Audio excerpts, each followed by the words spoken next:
আমার নবী ডাক দিয়া কয়, মা গো, তোর চেহারাটা কেন শুকনা, তোর চেহারায় কেন ক্ষুধার ছাপ, তুই কতদিন পর্যন্ত খাও না গো মা? ফাতেমা ডাক দিয়া কয়, বাবা গো,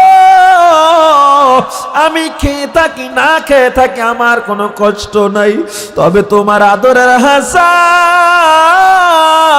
তোমার আদরের হুসাইন 3 দিন পর্যন্ত খানা পায় না, ওই ঘরের মাটিতে গড়াগড়ি করে ঘুমায়া গেছে বাবা।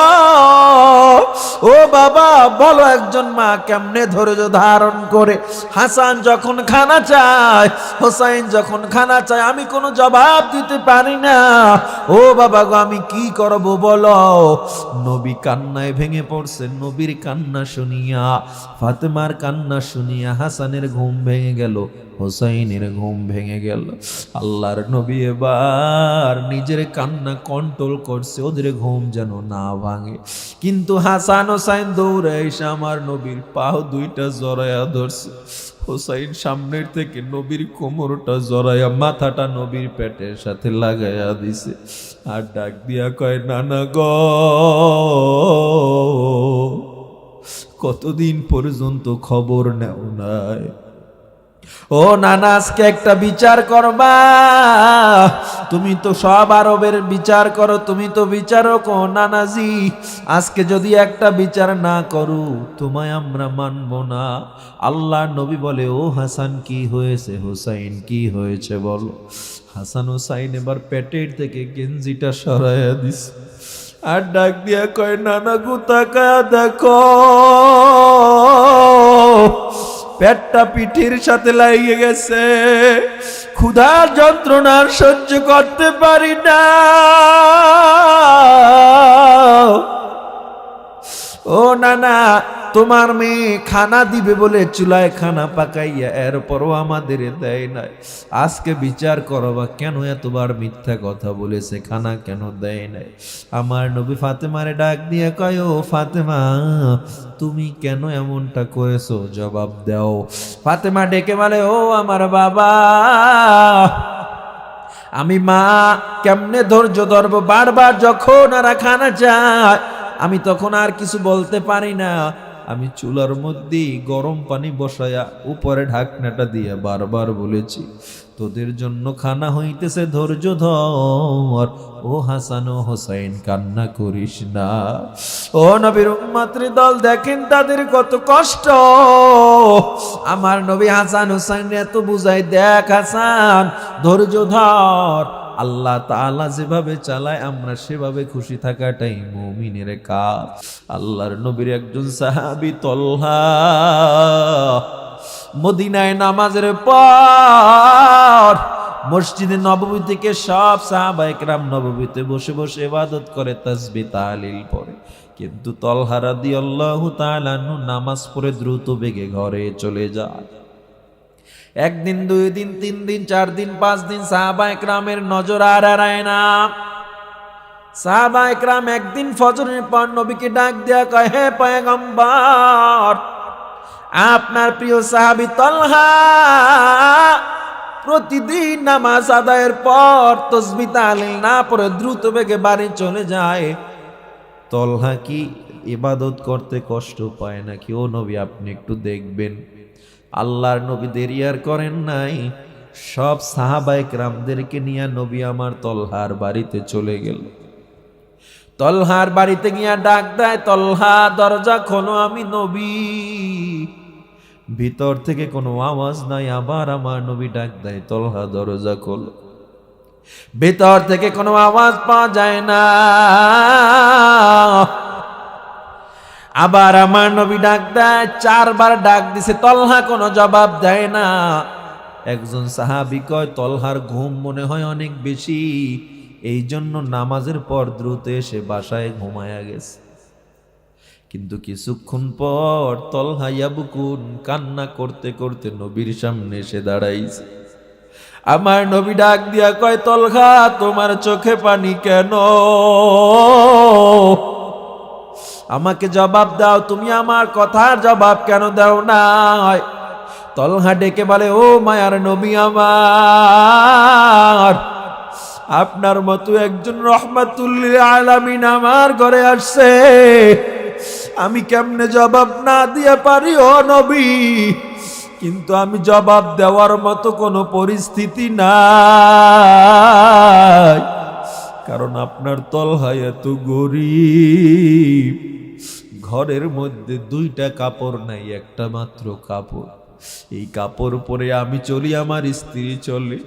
ও নবী, ঘরের মধ্যে একটা গর্ত বানাইয়া আমার স্ত্রীকে আমি গর্তের মধ্যে রাখিয়া ওই কাপড় পরে আমি মসজিদে নববীতে নামাজ আদায় করতে যাই।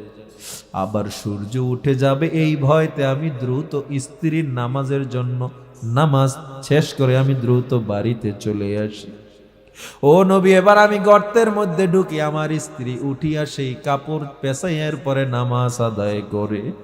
আল্লাহ নবী তলহারে জড়াইয়া নিজের বাহুর উপরে তলহার মাথাটা রাইখা আমার নবী ডাক দিয়া কয়, তলহা, ওই আল্লাহর কসম, যে আল্লাহর হাতে আমার জান, ও তলহা, আমি আল্লাহর কসম করে বলি তলহা, আমি নবী তোমারে সারা জান্নাতে ঢুকবো না। জোরে কোন সুবহানাল্লাহ। তলহার চেয়ে বড় গরিব আপনি আমি হই নাই, নবীদের চেয়ে কষ্ট আপনি আমি বেশি করি নাই। মিশকাত শরীফে বলা হয়, আল্লাহ নবী দিনের দাওয়াত দিতে দিতে হঠাৎ ফাতেমার ঘর দেখলো। আমার নবী ফাতেমার ডাক দিছে, মা গো দরজাটা খোলো।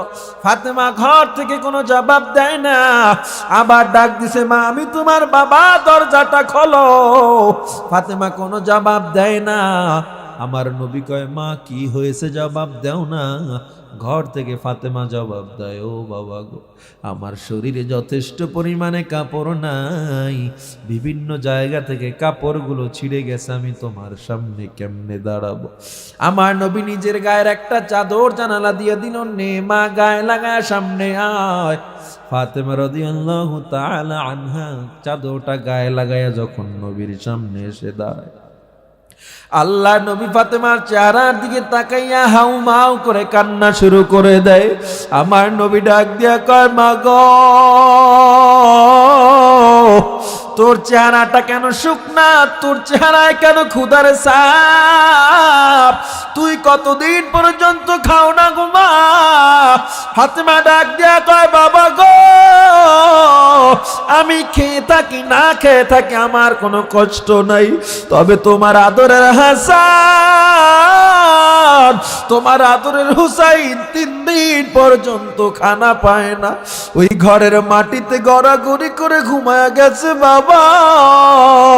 ও বাবা, বলো একজন মা কেমনে ধৈর্য ধারণ করে হাসান যখন খানা চায়, হোসাইন যখন খানা চায়, আমি কোনো জবাব দিতে পারি না।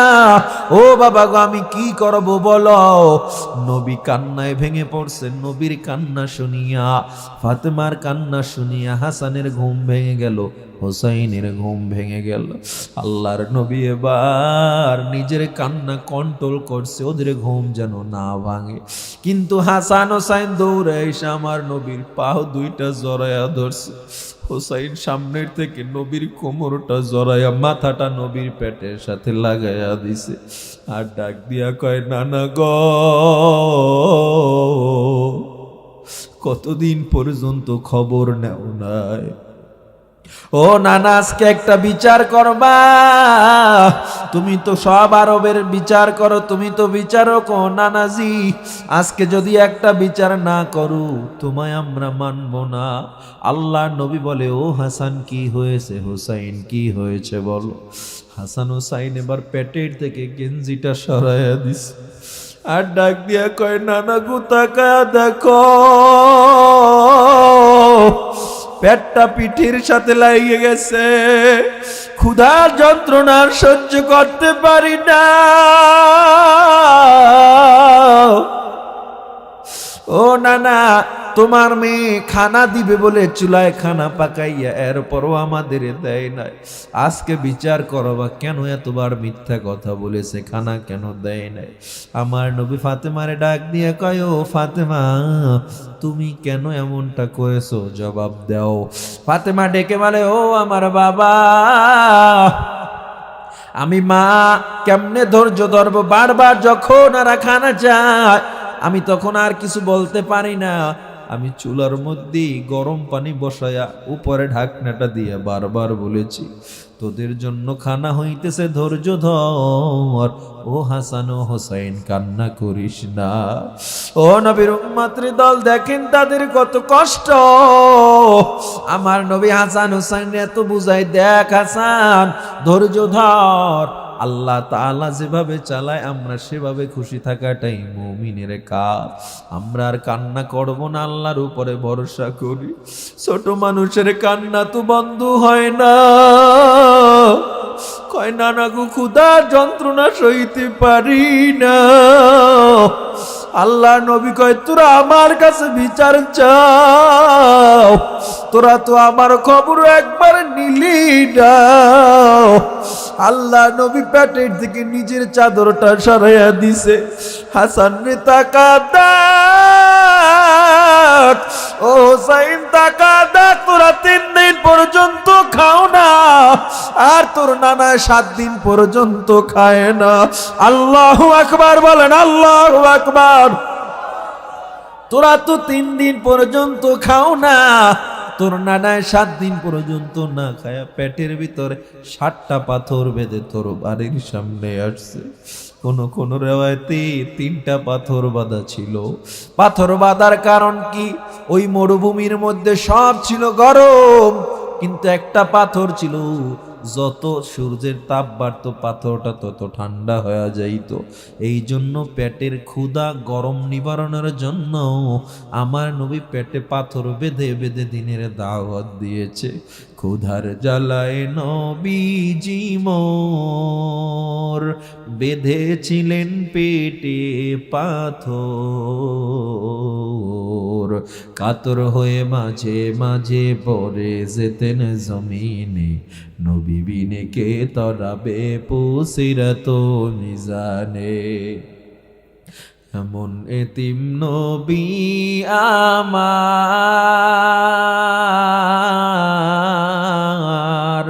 পিতা মাতা নাই যে তাহার,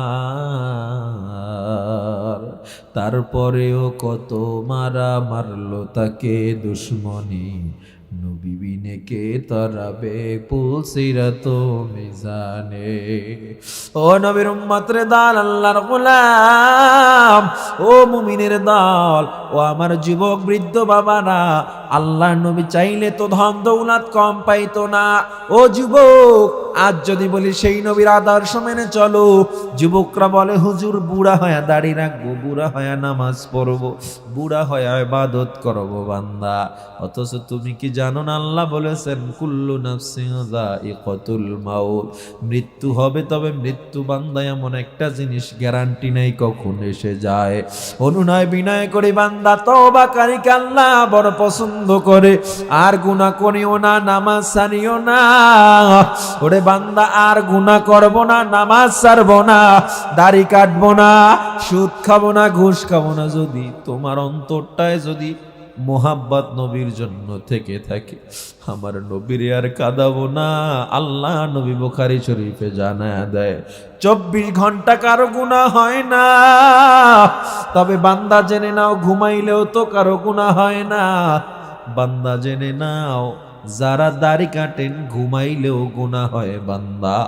ওরে বান্দা, সজাগ থাকলেও গুনাহ হয়। মনটারে বুঝান, কে কখন মারা যায় জানি না, কখন জানি কারো মরণ হয়, অ্যাক্সিডেন্টের মরণও হয়ে যায়, হার্ট অ্যাটাকের মরণ হয়ে যায়। আর গুনাহ করব না, নামাজ ছাড়বো না। কে কে রাজি আছো আল্লাহর দরবারে একটু হাত দুইটা দেখায়া দাও। নারায়ে তাকবীর। হাত সোজা করেন, সোজা করেন, সোজা করেন। আর দয়ার আল্লাহ তাকায় দেখো, আজকের এই বিষ্ণুপুর মাহফিলে আল্লাহ কত মানুষ তোমার ওয়াজ শুনিয়া, তোমার কোরআনের ওয়াজ শুনিয়া, নবীর কথা শুনিয়া আজকে সবাই ওয়াদা করতেছে আর গুনাহ করবে না, নামাজ ছাড়বে না। আল্লাহ আল্লাহ গো, তুমি আমাদের সবাইকে ওয়াদার উপরে অটল থাকার তৌফিক দিয়া দাও আল্লাহ। আল্লাহ গো, জীবনের শেষ মুহূর্ত পর্যন্ত ঈমান ও আমলের সাথে আমাদের সবাইকে কবুল করো, পড়ে না আমিন। আর জোরে বলেন আমিন। আল্লাহ আমাদের সবাইরে তার খাস গোলাম হিসাবে কবুল করেন, বলেন আমিন। যে যেখানে থাকি নামাজ ছাড়বো না, রোজা ছাড়বো না বান্দা। যে যেই চাকরি করি, যে যেখানে থাকি একটু চেষ্টা করব অন্তত পক্ষে দিনের জ্ঞানটা অর্জন করব, আমল করব। নিজে পারি না সন্তানটাকে হলেও কোরআন শিক্ষা দিব, নিজে পারি না নাতিটাকে হলেও কোরআন শিক্ষা দিব। আল্লাহ পাক রব্বুল আলামিন আমাদের সবাইকে কবুল করে নেন, বলেন আমিন। জোরে পড়ি আমিন। আমরা যারা দাঁড়িয়ে আছি একটু কষ্ট করে বসে যাই, ইনশাআল্লাহ আমরা দোয়া করব আল্লাহ তাআলা প্রত্যেকের দোয়া এই এমন একটা দামি মজলিস অবশ্যই আল্লাহ কবুল করবেন ইনশাআল্লাহ। কারণ এত বড় মজলিস, একজন না একজনের দোয়া যদি আল্লাহ কবুল করে, সেই উসিলে আল্লাহ আমাদের সবাইকে কবুল করবেন ইনশাআল্লাহ। সবাই দুরূদ শরীফ পড়ে, আল্লাহুম্মা সাল্লি আলা সাইয়্যিদিনা ওয়া নাবিয়্যিনা ওয়া শাফি'না ওয়া হাবিবানা ওয়া মাওলানা মুহাম্মদ সাল্লাল্লাহু আলাইহি ওয়া আলা আলিহি ওয়া আসহাবিহি ওয়া বারাকা ওয়া সাল্লাম। মুহাব্বত সবাই সবাই আল্লাহুম্মা সাল্লি আলা সাইয়্যিদিনা ওয়া নাবিয়্যিনা ওয়া শাফি'না ওয়া হাবিবানা ওয়া মাওলানা মুহাম্মদ সাল্লাল্লাহু আলাইহি ওয়া আলা আলিহি ওয়া আসহাবিহি ওয়া বারাকা ওয়া সাল্লাম।